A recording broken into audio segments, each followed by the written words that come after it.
Bismillahirrahmanirrahim. Assalamualaikum warahmatullahi wabarakatuh. Saudaraku sekalian yang dirahmati dan diberkahi oleh Allah Subhanahu wa taala. Ada 3 wasiat yang kami namakan dengan 3 wasiat emas. Yang pertama, untuk siapa di antara kita yang menginginkan dihapuskan dosanya oleh Allah Subhanahu wa taala. Kemudian yang kedua, barang siapa di antara kita yang ingin diselamatkan oleh Allah Subhanahu wa taala dari fitnah kubur. Kemudian yang ketiga, barang siapa di antara kita yang menginginkan satu rumah untuknya di syurga.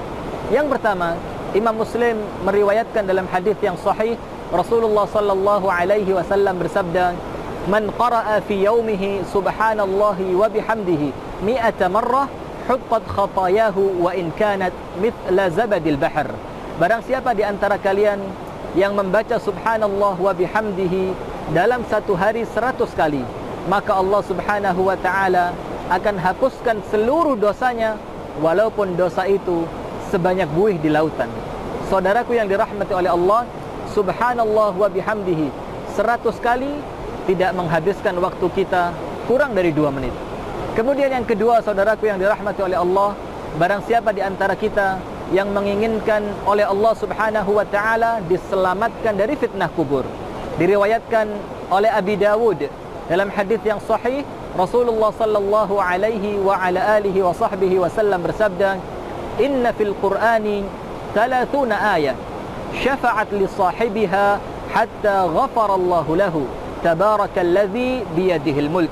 Yang artinya, di dalam Al-Qur'an ada 30 ayat yang apabila senantiasa dibaca, maka ia akan memberikan syafaat kepada orang yang senantiasa membacanya.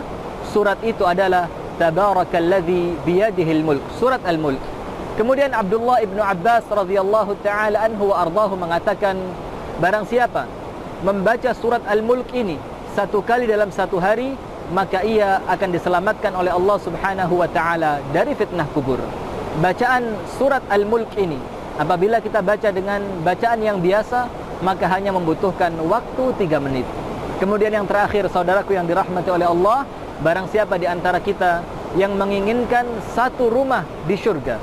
Dalam hadis yang diriwayatkan oleh Imam Ahmad dan hadis ini sahih, Rasulullah sallallahu alaihi wasallam bersabda, "Man qara'a qul huwallahu ahad fi yaumin 10 marrat, banallahu lahu baitan fil jannah." Barang siapa di antara kalian yang membaca qul huwallahu ahad, surah Al-Ikhlas, dalam 1 hari 10 kali, maka Allah Subhanahu wa ta'ala akan bangunkan untuknya satu rumah di syurga.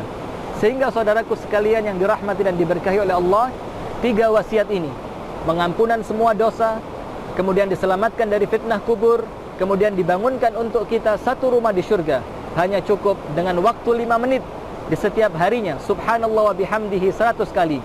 Kemudian surah Al-Mulk 30 ayat. Kemudian qul huwallahu ahad 10 kali, maka insyaallah kita akan mendapatkan semua keutamaan itu. Hadanallahu wa iyyakum ajma'in. Subhanakallahumma wa bihamdika asyhadu an la ilaha illa anta astaghfiruka wa atubu ilaik. Assalamualaikum warahmatullahi wabarakatuh.